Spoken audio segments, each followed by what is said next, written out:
Ecclesiastes, chapter 1. The Quester. These are the words of the Quester, David's son and king in Jerusalem. Smoke. Nothing but smoke. That's what the Quester says. There's nothing to anything. It's all smoke. What's there to show for a lifetime of work? A lifetime of working your fingers to the bone. One generation goes its way, the next one arrives, but nothing changes. It's business as usual for old planet Earth. The sun comes up and the sun goes down, then does it again and again, the same old round. The wind blows south, the wind blows north, around and around and around it blows, blowing this way then that, the whirling, erratic wind. All the rivers flow into the sea, but the sea never fills up. The rivers keep flowing to the same old place and then start all over and do it again. Everything's boring, utterly boring. No one can find any meaning in it. Boring to the eye, boring to the ear. What was will be again. What happened will happen again. There's nothing new on this earth. Year after year, it's the same old thing. Does someone call out, "Hey, this is new"? Don't get excited. It's the same old story.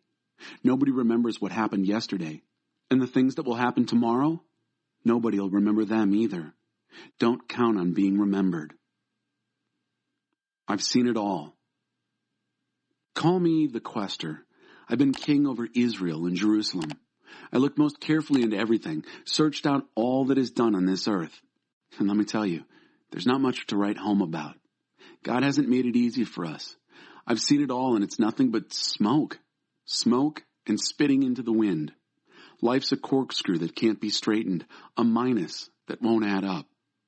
I said to myself, I know more and I'm wiser than anyone before me in Jerusalem. I've stockpiled wisdom and knowledge. What I finally concluded is that so-called wisdom and knowledge are mindless and witless. Nothing but spinning into the wind. Much learning earns you much trouble. The more you know, the more you hurt. Chapter 2. I said to myself, let's go for it. Experiment with pleasure. Have a good time. But there was nothing to it. Nothing but smoke. What do I think of the fun-filled life? Insane. Inane. My verdict on the pursuit of happiness? Who needs it? With the help of a bottle of wine and all the wisdom I could muster, I tried my level best to penetrate the absurdity of life. I wanted to get a handle on anything useful we mortals might do during the years we spend on this earth. I never said no to myself. Oh, I did great things, built houses, planted vineyards, designed gardens and parks, and planted a variety of fruit trees in them, made pools of water to irrigate the groves of trees. I bought slaves, male and female, who had children, giving me even more slaves. Then I acquired large herds and flocks, larger than any before me in Jerusalem. I piled up silver and gold, loot from kings and kingdoms. I gathered a chorus of singers to entertain me with song, and, most exquisite of all my pleasures, voluptuous maidens for my bed. Oh, how I prospered. I left all my predecessors in Jerusalem far behind, left them behind in the dust. What's more, I kept a clear head through it all. Everything I wanted, I took. I never said no to myself. I gave in to every impulse, held nothing back. I sucked the marrow of pleasure out of every task, my reward to myself for a hard day's work. I hate life. Then, I took a good look at everything I'd done, looked at all the sweat and hard work. But when I looked, I saw nothing but smoke, smoke and spitting into the wind. There was nothing to any of it, nothing. And then I took a hard look at what's smart and what's stupid. What's left to do after you've been king? That's a hard act to follow. You just do what you can, and that's it. But I did see that it's better to be smart than stupid, just as light is better than darkness. Even so, though the smart ones see where they're going and the stupid ones grope in the dark, they're all the same in the end. One fate for all, and that's it. When I realized that my fate's the same as the fool's, I had to ask myself, so why bother being wise? It's all smoke, nothing but smoke. The smart and the stupid both disappear out of sight. In a day or two, they're both forgotten. Yes, both the smart and the stupid die. And that's it. I hate life. As far as I can see, what happens on earth is a bad business. It's smoke and spitting into the wind. And I hated everything I'd accomplished and accumulated on this earth. I can't take it with me. No, I have to leave it to whoever comes after me, whether they're worthy or worthless. And who's to tell? They'll take over the earthly results of my intense thinking and hard work. Smoke. That's when I called it quits. Gave up on anything that could be hoped for on this earth. What's the point of working your fingers to the bone if you hand over what you worked for to someone who never lifted a finger for it? Smoke. That's what it is. A bad business from start to finish. So what do you get from a life of hard labor? Pain and grief from dawn to dusk. Never a decent night's rest. Nothing but smoke. The best you can do with your life is have a good time and get by the best you can. That's the way I see it. That's it. Divine fate. Whether we feast or fast, it's up to God.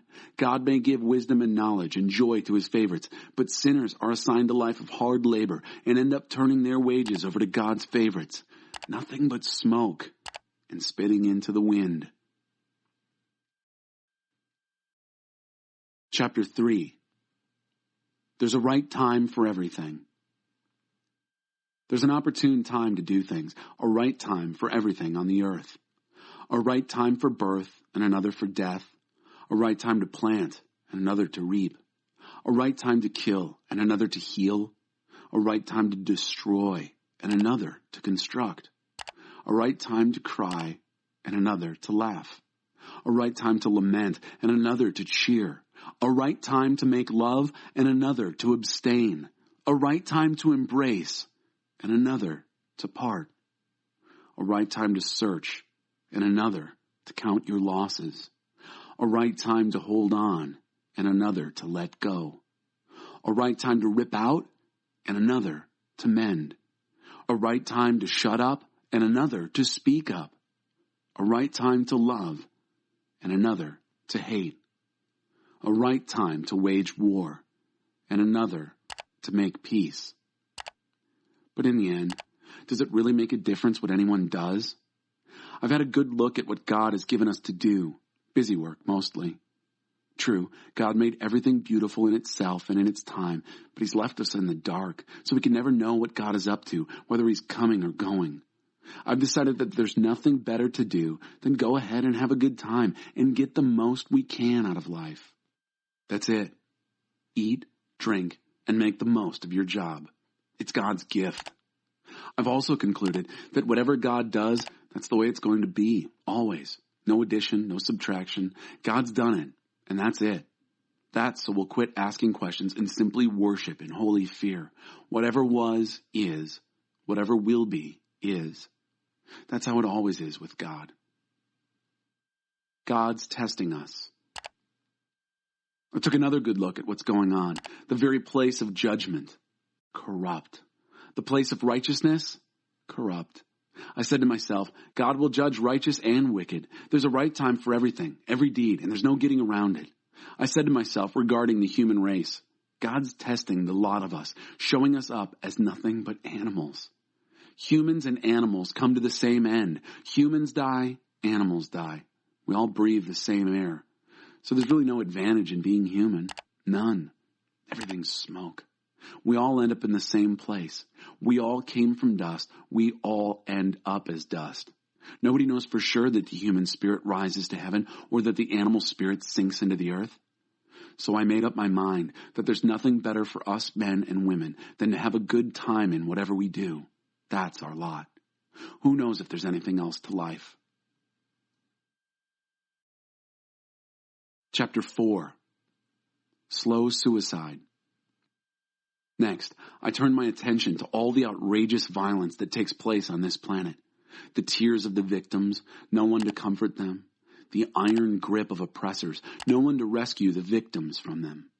So I congratulated the dead who are already dead instead of the living who are still alive. But luckier than the dead or the living is the person who has never even been, who has never seen the bad business that takes place on this earth. Then I observed all the work and ambition motivated by envy. What a waste. Smoke and spitting into the wind. The fool sits back and takes it easy. His sloth is slow suicide. One handful of peaceful repose is better than 2 fistfuls of worried work. More spitting into the wind. Why am I working like a dog? I turned my head and saw yet another wisp of smoke on its way to nothingness.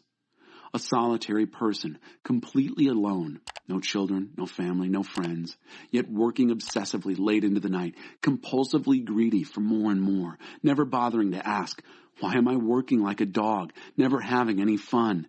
And who cares? More smoke. A bad business. It's better to have a partner than go it alone. Share the work, share the wealth, and if one falls down, the other helps.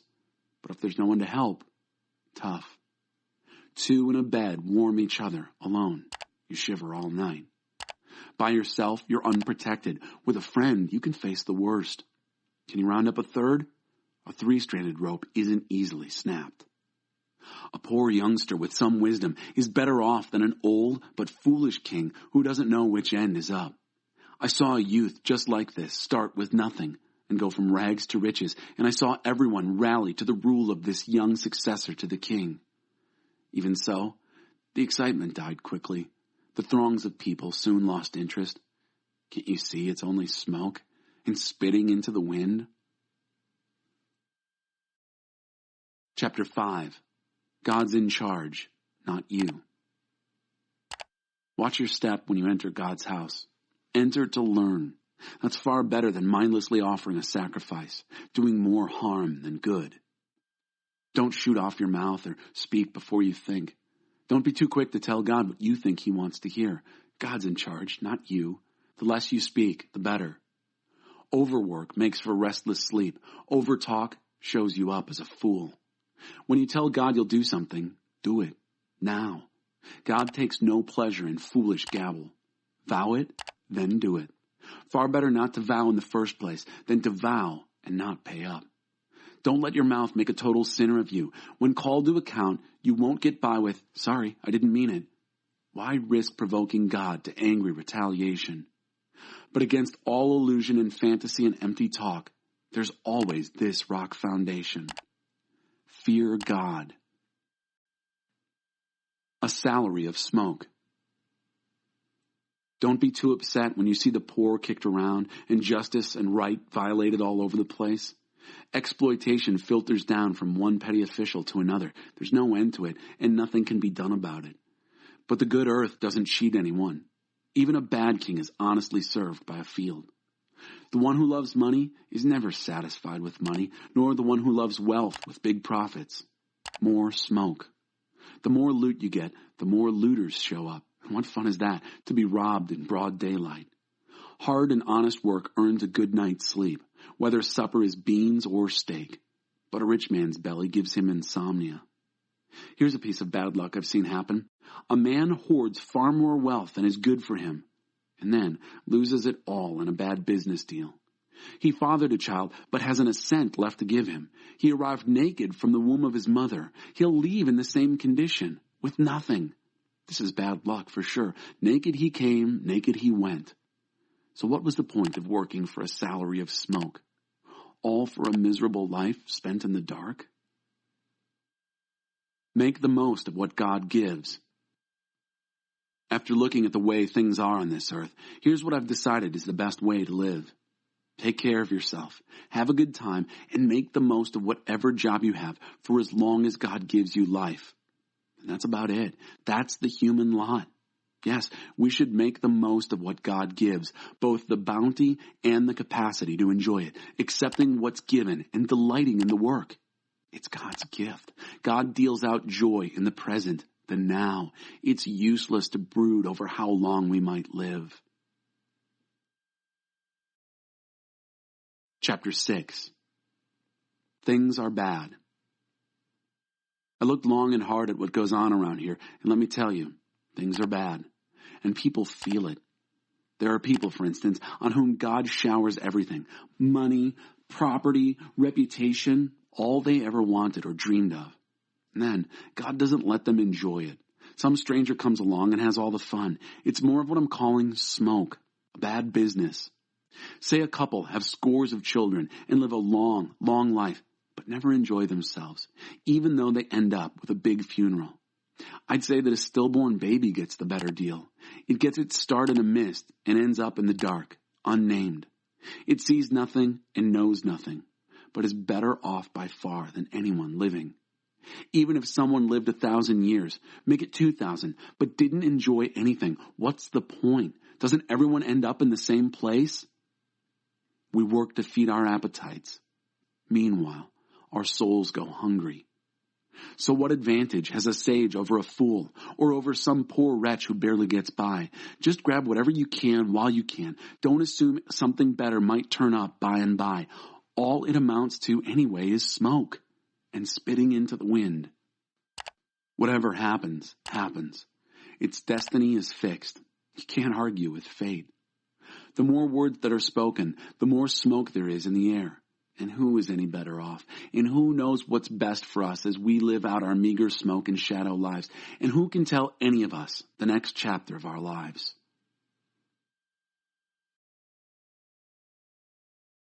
Chapter 7. Don't take anything for granted. A good reputation is better than a fat bank account. Your death date tells more than your birth date. You learn more at a funeral than at a feast. After all, that's where we'll end up. We might discover something from it. Crying is better than laughing. It blotches the face, but it scours the heart. Sages invest themselves in hurt and grieving. Fools waste their lives in fun and games. You'll get more from the rebuke of a sage than from the song and dance of fools. The giggles of fools are like the crackling of twigs under the cooking pot, and like smoke. Brutality stupefies even the wise and destroys the strongest heart. Endings are better than beginnings. Sticking to it is better than standing out. Don't be quick to fly off the handle. Anger boomerangs. You can spot a fool by the lumps on his head. Don't always be asking, where are the good old days? Wise folks don't ask questions like that. Wisdom is better when it's paired with money, especially if you get both while you're still living. Double protection. Wisdom and wealth, plus this bonus. Wisdom energizes its owner. Take a good look at God's work. Who could simplify and reduce creation's curves and angles to a plain, straight line? On a good day, enjoy yourself. On a bad day, examine your conscience. God arranges for both kinds of days so that we won't take anything for granted. Stay in touch with both sides. I've seen it all in my brief and pointless life. Here a good person cut down in the middle of doing good. There, a bad person living a long life of sheer evil. So don't knock yourself out being good, and don't go overboard being wise. Believe me, you won't get anything out of it. But don't press your luck by being bad either, and don't be reckless. Why die needlessly? It's best to stay in touch with both sides of an issue. A person who fears God deals responsibly with all of reality, not just a piece of it. Wisdom puts more strength in one wise person than 10 strong men give to a city. There's not one totally good person on earth, not one who is truly pure and sinless. Don't eavesdrop on the conversation of others. What if the gossip's about you and you'd rather not hear it? You've done that a few times, haven't you? Said things behind someone's back you wouldn't say to his face. How to interpret the meaning of life. I tested everything in my search for wisdom. I set out to be wise, but it was beyond me, far beyond me, and deep. Oh, so deep. Does anyone ever find it? I concentrated with all my might, studying and exploring and seeking wisdom, the meaning of life. I also wanted to identify evil and stupidity, foolishness and craziness. One discovery? A woman can be a bitter pill to swallow, full of seductive scheming and grasping. The lucky escape her. The undiscerning get caught. At least this is my experience, what I, the quester, have pieced together as I've tried to make sense of life. But the wisdom I've looked for, I haven't found. I didn't find one man or woman in 1,000 worth my while. Yet I did spot one ray of light in this murk. God made men and women true and upright. We're the ones who've made a mess of things.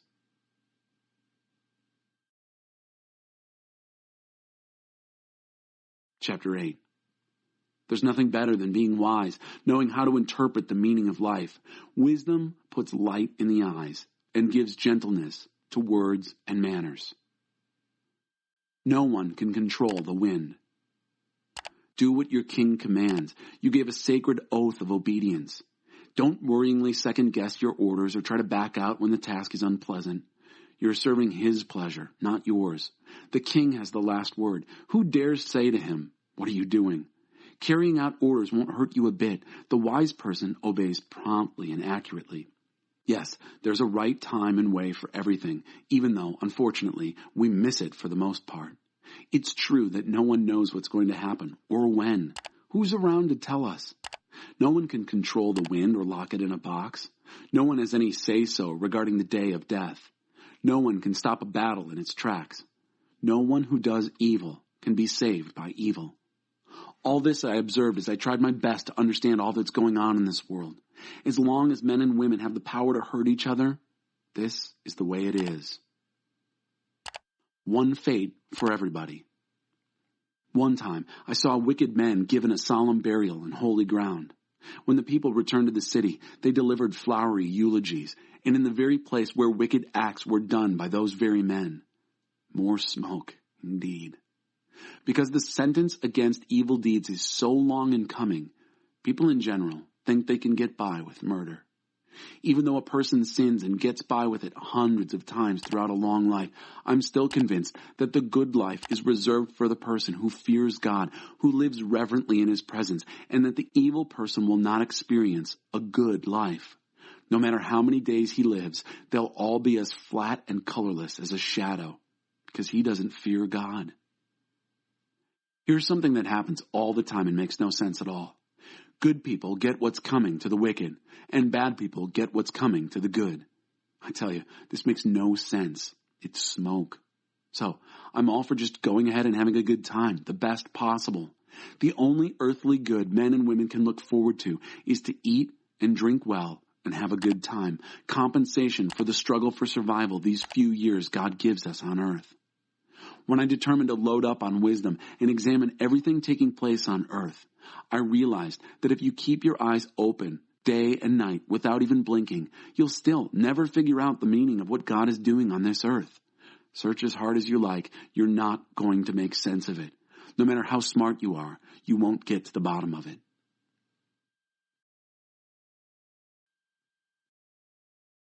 Chapter 9. Well, I took all this in and thought it through, inside and out. Here's what I understood. The good, the wise, and all that they do are in God's hands. But day by day, whether it's love or hate they're dealing with, they don't know. Anything's possible. It's one fate for everybody, righteous and wicked, good people, bad people, the nice and the nasty, worshipers and non-worshipers, committed and uncommitted. I find this outrageous, the worst thing about living on this earth, that everyone's lumped together in one fate. Is it any wonder that so many people are obsessed with evil? Is it any wonder that people go crazy right and left? Life leads to death. That's it. Seize life. Still, anyone selected out for life has hope, for, as they say, a living dog is better than a dead lion. The living at least know something, even if it's only that they're going to die. But the dead know nothing and get nothing. They're a minus that no one remembers. Their loves, their hates, yes, even their dreams are long gone. There's not a trace of them left in the affairs of this earth. Seize life. Eat bread with gusto. Drink wine with a robust heart. Oh, yes, God takes pleasure in your pleasure. Dress festively every morning. Don't skimp on colors and scarves. Relish life with the spouse you love. Each and every day of your precarious life. Each day is God's gift. It's all you get in exchange for the hard work of staying alive. Make the most of each one. Whatever turns up, grab it and do it. And heartily. This is your last and only chance at it. For there's neither work to do nor thoughts to think in the company of the dead, where you're most certainly headed. I took another walk around the neighborhood and realized that on this earth, as it is, the race is not always to the swift, nor the battle to the strong, nor satisfaction to the wise, nor riches to the smart, nor grace to the learned. Sooner or later, bad luck hits us all. No one can predict misfortune. Like fish caught in a cruel net or birds in a trap, so men and women are caught by accidents evil and sudden. Wisdom is better than muscle. One day, as I was observing how wisdom fares on this earth, I saw something that made me sit up and take notice. There was a small town with only a few people in it. A strong king came and mounted an attack, building trenches and attack posts around it. There was a poor but wise man in that town whose wisdom saved the town, but he was promptly forgotten. He was only a poor man after all. All the same, I still say that wisdom is better than muscle, even though the wise poor man was treated with contempt and soon forgotten. The quiet words of the wise are more effective than the ranting of a king of fools. Wisdom is better than warheads, but one hothead can ruin the good earth. Chapter 10. Dead flies and perfume make it stink, and a little foolishness decomposes much wisdom. Wise thinking leads to right living. Stupid thinking leads to wrong living. Fools on the road have no sense of direction. The way they walk tells the story. There goes the fool again. If a ruler loses his temper against you, don't panic. A calm disposition quiets intemperate rage. Here's a piece of bad business I've seen on this earth, an error that can be blamed on whoever is in charge. Immaturity is given a place of prominence, while maturity is made to take a back seat. I've seen unproven upstarts riding in style, while experienced veterans are put out to pasture. Caution. The trap you set might catch you. Warning. Your accomplice in crime might double-cross you. Safety first. Quarrying stones is dangerous. Be alert. Felling trees is hazardous. Remember, the duller the axe, the harder the work. Use your head. The more brains, the less muscle. If the snake bites before it's been charmed, what's the point in then sending for the charmer? The words of a wise person are gracious. The talk of a fool self-destructs. He starts out talking nonsense and ends up spouting insanity and evil. Fools talk way too much, chattering stuff they know nothing about. A decent day's work so fatigues fools that they can't find their way back to town. Unlucky the land whose king is a young pup and whose princes party all night. Lucky the land whose king behave themselves and don't drink themselves silly. A shiftless man lives in a tumble-down shack. A lazy woman ends up with a leaky roof. Laughter and bread go together, and your betters, even in the privacy of your home. Loose talk is a way of getting picked up and spread around. Little birds drop the crumbs of your gossip far and wide. Chapter 11. Be generous. Invest in acts of charity. Charity yields high returns. Don't hoard your goods. Spread them around. Be a blessing to others. This could be your last night. When the clouds are full of water, it rains. When the wind blows down a tree, it lies where it falls. Don't sit there watching the wind. Do your own work. Don't stare at the clouds. Get on with your life. Just as you'll never understand the mystery of life forming in a pregnant woman, so you'll never understand the mystery at work in all that God does. Go to work in the morning and stick to it until evening without watching the clock. You never know from moment to moment how your work will turn out in the end. Before the years take their toll. Oh, how sweet the light of day, and how wonderful to live in the sunshine. Even if you live a long time, don't take a single day for granted. Take delight in each light-filled hour, remembering that there will also be many dark days, and that most of what comes your way is smoke. You who are young, make the most of your youth. Relish your youthful vigor. Follow the impulses of your heart. If something looks good to you, pursue it. But know also that not just anything goes. You have to answer to God for every last bit of it. Live footloose and fancy-free, you won't be young forever. Youth to a halt. The hum of the household fades away. You are awakened now by birdsong. Hikes to the mountains are a thing of the past. Even a stroll down the road has its terrors. Your hair, but regarding anything beyond this, dear friend, go easy. There's no end to the publishing of books, and constant study wears you out, so you're no good for anything else. The last and final word is this: fear God. Do what he tells you. And that's it. Eventually, God will bring everything that we do out into the open and judge it according to its hidden intent, whether it's good or evil. Song of Songs, Chapter 1. The song, best of all songs, Solomon's song. The woman,